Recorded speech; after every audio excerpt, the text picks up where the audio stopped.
एक right angle triangle ABC है जिसमें राइट एंगल किस पर बन रहा, बी पर बन रहा। ए बी कितना दिया 24 सेंटीमीटर, बी सी दिया 7 centimetre. Determine sign A cos A sign C cos A, मतलब साइन ए कॉस ए ज्ञात करना है, साइन सी और कॉस सी ज्ञात करना। ओके चलिए, है ना। सबसे पहले हम लिखेंगे गिवन। गिवन में क्या लिखेंगे, जो हमको क्वेश्चन में दिया हुआ है। क्या दिया हुआ है कि ए बी सी एक राइट एंगल ट्राइंगल है, तो गिवन लिखेंगे A B C is a right angle triangle. ABC क्या है, एक राइट एंगल ट्राइंगल है। ए बी का मतलब जिसमें राइट एंगल किस पर बन रहा है, बी पर बन रहा है। तो हम आपको समझाने के लिए सबसे पहले एक डायग्राम बनाएंगे, एक राइट एंगल ट्राइंगल बनाएंगे। या ए, यहाँ बी, यहाँ सी, क्योंकि यहाँ पर बोला गया है कि राइट एंगल किस पर बन रहा है, बी पर बन रहा है। ओके चलिए, राइट एंगल ट्राइंगल यहाँ पर 90 डिग्री का एंगल जो बन रहा है वो किस पर बन रहा है, बी पर बन रहा है। ठीक है, ये क्या हो गया हमारा, ये हो गया परपेंडिकुलर, ये हो गया बेस, और ये क्या हो गया हाइपोटेन्यूज। राइट एंगल ट्राइंगल में क्या लगती है, पाइथागोरस थ्योरम। पाइथागोरस थ्योरम जो लगेगी वो किसमें लगेगी, केवल राइट एंगल ट्राइंगल में। अच्छा एक बात और बता दें, 90 डिग्री का एंगल जहां बनता है उसके सामने वाली जो साइड होती है वो कहलाती है हाइपोटेन्यूज। अच्छा एक बात और, जब हम एंगल ए फाइंड करेंगे तो एंगल ए के लिए ए बी बेस होगा और बी सी परपेंडिकुलर होगा। जब एंगल सी फाइंड करेंगे तो एंगल सी के लिए बी सी बेस होगा और ए बी क्या होगा हमारा परपेंडिकुलर। ओके चलिए, गिवन में क्या लिखा हमने, A B C is a right angle triangle. A B C एक राइट एंगल ट्राइंगल है जिसमें राइट एंगल किस पर बन रहा, बी पॉइंट पर बन रहा। ओके चलिए, गिवन में जो दिया, क्या दिया हमको, ए बी साइड दी है, ए बी दिया है 24 सेंटीमीटर, बी सी दिया है हमको 7 सेंटीमीटर। तो ए बी हमारे पास है 24 सेंटीमीटर, बी सी है 7 सेंटीमीटर। सबसे फाइंड क्या करना है हमको, हाइपोटेन्यूज। ए सी क्या करना है हमको, फाइंड करना। तो हम टू फाइंड मतलब हमें ज्ञात करना है, हमें क्या ज्ञात करना है, सबसे पहले तो हम ए सी ज्ञात करेंगे। ए सी क्या हमारे हाइपोटेन्यूज। ओके, और क्या फाइंड करना है इसके साथ साथ, हमें फाइंड करना है sign A cos A find करना है। ठीक है, sign A cos A find करना है, और क्या फाइंड करना है हमको, साइन सी और कॉस सी फाइंड करना है। ठीक है, ए सी के साथ साथ हमें क्वेश्चन में दिया है कि साइन ए कॉस ए ज्ञात कीजिए, साइन सी कॉस सी ज्ञात करेंगे। तो sign A cos A, sign C cos सी, इनको ज्ञात करने के लिए हमें सबसे पहले फाइंड करनी पड़ेगी हाइपोटेन्यूज। तो अब हम सॉल्व करेंगे इन राइट एंगल ट्राइंगल, इन right angle triangle A B C by using Pythagoras theorem. Right angle triangle ABC में हम किसका यूज करेंगे, पाइथागोरस थ्योरम। पाइथागोरस थ्योरम हमारी है hypotenuse square equal perpendicular square plus base square. Okay, hypotenuse क्या हमारी AC, AC का square equal perpendicular कितना दिया है 24, ए बी का स्क्वायर, ए बी कितना है 24 है, तो 24 का स्क्वायर प्लस बेस कितना हमारा 7 का स्क्वायर। अब हम क्या करेंगे, तो यहाँ पर हम फाइंड कर लेंगे AC का स्क्वायर इक्वल 24 का स्क्वायर, 24 का स्क्वायर का मतलब 24 का 24 में कितने टाइम्स मल्टीप्लाई करेंगे, 2 टाइम्स मल्टीप्लाई करेंगे। तो यह आ जाएगा 576 प्लस 7 का स्क्वायर, 7 7 जा 49, AC का स्क्वायर इक्वल 576 में 49 को प्लस करेंगे तो आ जाएगा 625।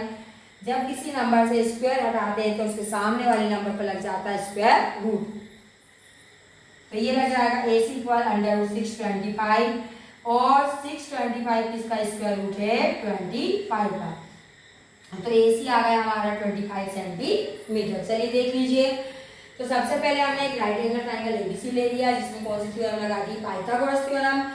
पाइथागोरस थ्योरम होती है hypotenuse square equal perpendicular square plus base square. यहाँ पर हाइपोटेनियस क्या हमारी AC, तो AC का स्क्वायर इक्वल परपेंडिकुलर क्या AB, और AB की वैल्यू क्या दी है 24, 24 का स्क्वायर प्लस बेस कितना 7, 7 का स्क्वायर, AC का स्क्वायर मतलब AC का स्क्वायर याद करना हमें इक्वल 24 का स्क्वायर 576 प्लस 7 का स्क्वायर 7 7 जा 49, 576 में हमने 49 को प्लस किया 625, AC इक्वल जब किसी नंबर से स्क्वायर हटाते हैं तो उसके सामने वाले नंबर पर स्क्वायर रूट लग जाता है, तो इस AC इक्वल आ गया √625, और 625 जो है वो 25 का क्या है 625 25 का स्क्वायर है, तो AC इक्वल आ गया हमारा 25 सेंटीमीटर। अच्छा, इसके बाद हम फाइंड करेंगे sign A cos A sign C cos A. तो चलिए देखिए,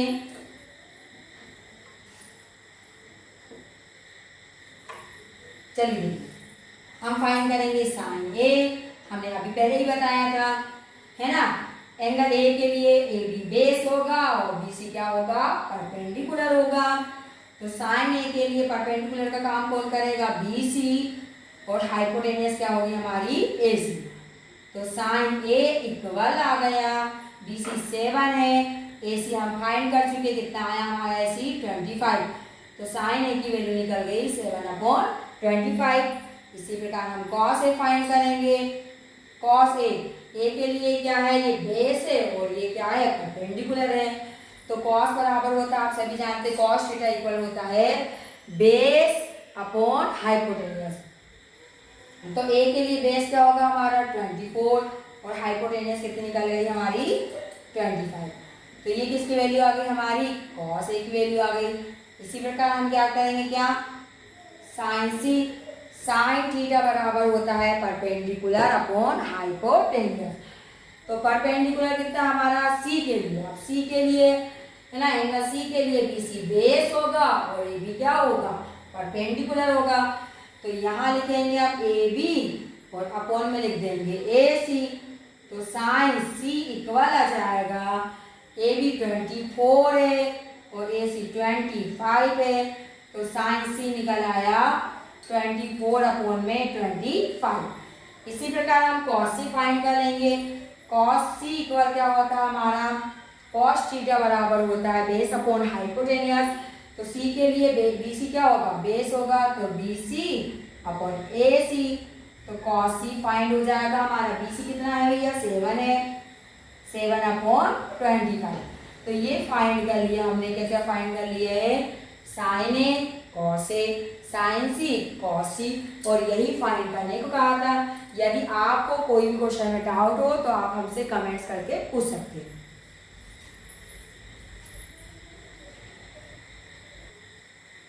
चलिए इसका क्वेश्चन 2 देखिए, एक्सरसाइज 8.1 का क्वेश्चन 2 इन फिगर, ये फिगर दिया हुआ है और find tan p minus cot R, अब tan p minus cot R की वैल्यू क्या करनी है आपको फाइंड करनी है। ओके, पी क्यू दिया है आपको 12 सेंटीमीटर, पी आर दिया है आपको 13 सेंटीमीटर, क्यू आर क्या करना है आपको फाइंड करना होगा। ओके, चलिए गिवन लिखेंगे हम सबसे पहले, गिवन क्या दिया हमको, हमें पी क्यू दिया है, पी क्यू क्या दिया है 12 सेंटीमीटर, पी आर दिया हमें, पी आर कितना दिया 13 सेंटीमीटर। अच्छा, टू फाइंड, क्या फाइंड करना हमको, परपेंडिकुलर दिया है, हाइपोटेनियस दिया है, क्या फाइंड करेंगे बेस, बेस फाइंड करने के बाद हम tan p minus cot R की वैल्यू क्या करेंगे फाइंड करेंगे। तो सबसे पहले हमें क्यू आर फाइंड करना होगा। ओके, इसके बाद हम क्या फाइंड करेंगे tan p minus cot R, ये क्या करेंगे हम फाइंड करेंगे। अब हम सॉल्व करेंगे। चलिए, इन ट्राइंगल PQR कैसा ट्राइंगल है, राइट एंगल ट्राइंगल है, और राइट एंगल ट्राइंगल में कौन सी थ्योरम लागू हो जाती है पाइथागोरस थ्योरम। तो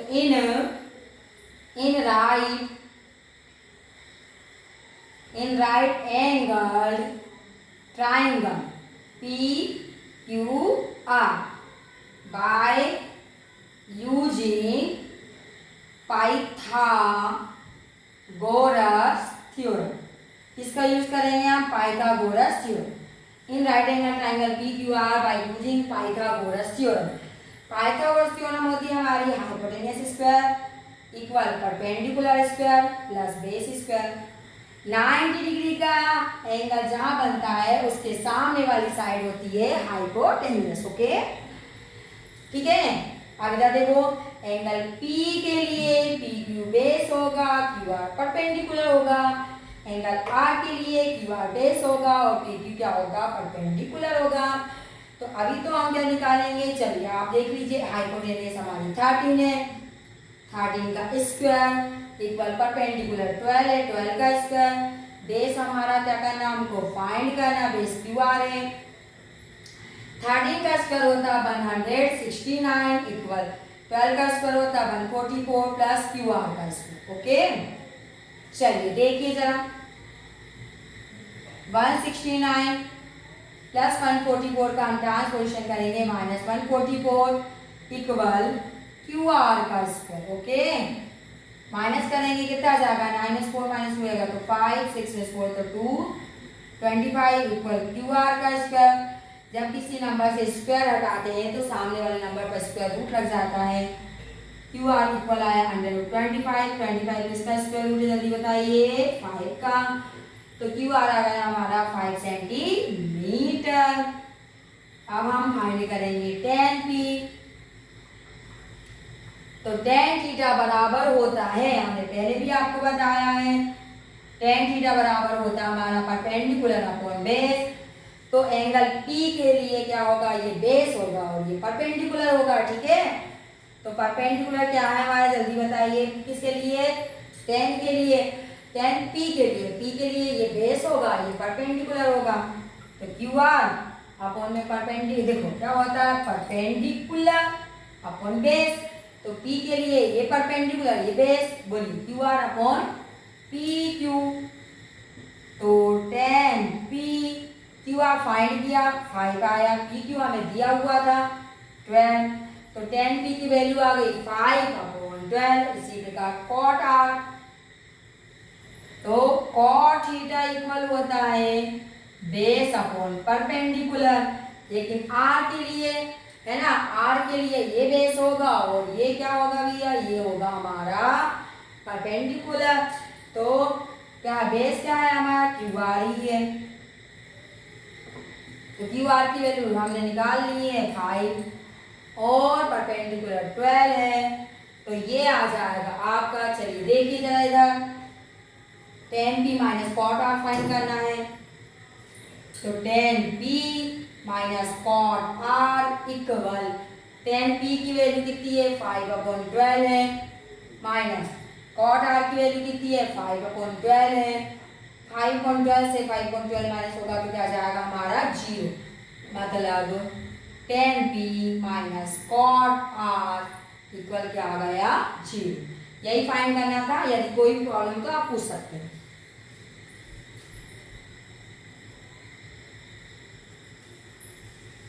चलिए क्वेश्चन नंबर 3 देखिए। इफ साइन ए इक्वल दिया 3/4, calculate cos A and tan A find करना है। तो you know sine theta equal होता है परपेंडिकुलर अपॉन हाइपोटेन्यूस। ठीक है, तो हमें पहले फाइंड करना पड़ेगा बेस। चलिए सबसे पहले हम गिवन लिखेंगे। गिवन हमें क्या दिया हुआ है आप बताइए, साइन ए इक्वल दिया 3/4, ये हो गया परपेंडिकुलर। ओके, और ये हो गया हमारा हाइपोटेन्यूस। क्या फाइंड करना है हमको, बेस फाइंड करना है। चलिए, तो यहाँ पर साइन ए बराबर 3/4 लिख दिया हमने गिवन में। टू फाइंड करना है, क्या फाइंड करना है हमको, कॉस ए फाइंड करना है, साथ ही साथ tan ए भी फाइंड करना है। चलिए अब हम सॉल्व करेंगे। तो समझाने के लिए हम आपको समझाने के लिए डायग्राम बना रहे हैं। चलिए देखिए, साइन ए इक्वल दिया हमको 3/4। ओके, तो आप इसमें डायग्राम बनाना हो तो आप बना सकते हो, नहीं बनाना तो बनाना, ठीक है, कोई दिक्कत नहीं। ये क्या हो गया हमारा, परपेंडिकुलर कितना हो गया, 3 लिख दो। परपेंडिकुलर कितना है, परपेंडिकुलर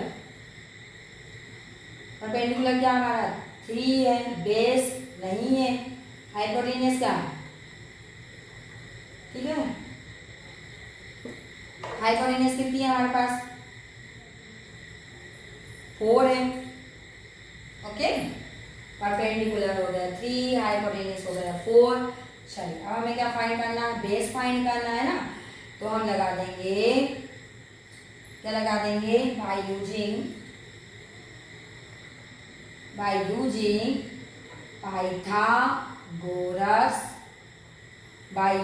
पाइथागोरस थ्योरम,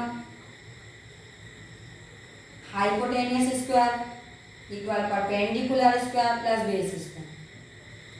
हाइपोटेन्यूस का हमारे पास 4 का स्क्वायर, परपेंडिकुलर 3 का स्क्वायर प्लस बेस स्क्वायर।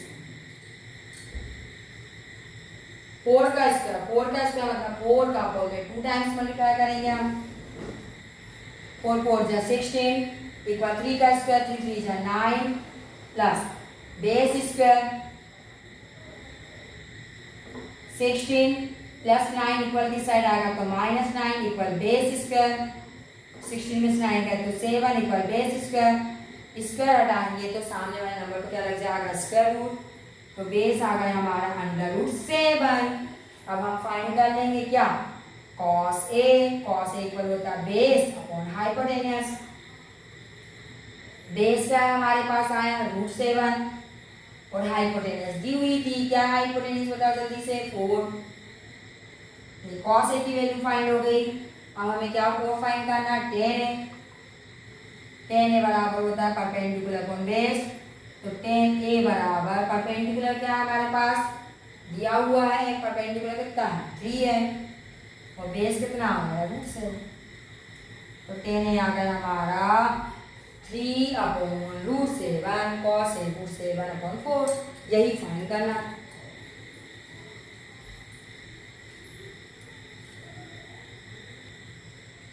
चलिए क्वेश्चन 4 देखिए, 15 cot A equal 8, then find sin A and sec A।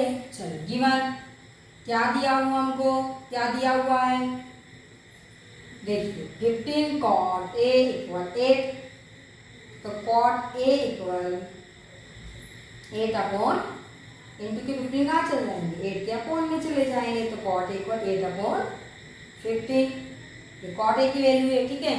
चलिए cot A बराबर cot थीटा बराबर होता है बेस अपॉन परपेंडिकुलर, मतलब बेस दिया परपेंडिकुलर दिया है, क्या फाइंड करना, हाइपोटेन्यूस। चलो तो टू फाइंड, पहले क्या फाइंड करना है वो लिख लीजिए आप, sin A फाइंड करना है, sec A फाइंड करना है। ओके चलिए हम सॉल्व कर लेंगे, अभी लिखा था वैसे लिख देंगे हम, ठीक है। क्या दिया हमको, बेस दिया है, कितना दिया बेस दिया हमको 8। ओके इसके बाद क्या दिया हमको, है ना, बेस अपॉन परपेंडिकुलर था तो परपेंडिकुलर दिया है। परपेंडिकुलर कितना दिया हमको, 15 दिया है। तो हम क्या फाइंड कर लेंगे, हाइपोटेन्यूस किससे फाइंड कर लेंगे, पाइथागोरस थ्योरम। ओके चलिए, bye using Pythagoras theorem, hypotenuse square equal perpendicular square plus base square. Hypotenuse क्या है, हमें फाइंड करना है। परपेंडिकुलर क्या है हमारे पास 15 है, 15 का स्क्वायर आ जाएगा। बेस है 8 का स्क्वायर आ जाएगा। 15 का स्क्वायर 15 में 2 टाइम्स मल्टीप्लाई करेंगे 225। इसका हम स्क्वायर निकालने का एक मेथड और बताएंगे, इजी मेथड। 8 का स्क्वायर 64 प्लस कीजिए,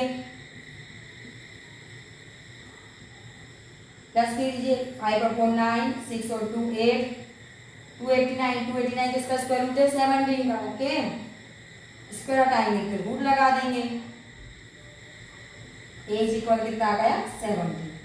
हाइपोटेन्यूस कितना आ गया इसका 17 आ गया। अब हम फाइंड करेंगे sin A और sec A। तो sin A बराबर होता है परपेंडिकुलर अपॉन हाइपोटेन्यूस। परपेंडिकुलर कितना है 15 है, हाइपोटेन्यूस कितना है 17 है। इसके बाद क्या करेंगे, sec A फाइंड करेंगे, क्या होता है हाइपोटेनियस अपॉन बेस होता है। हाइपोटेनियस कितना है 17, बेस कितना है, बेस कितना हमारे पास 8, सेक ए बराबर आता है 17/8। तो ये सेक ए फाइंड हो गया, ये साइन ए फाइंड हो गया। तो ये हो गया हमारा क्वेश्चन नंबर 4।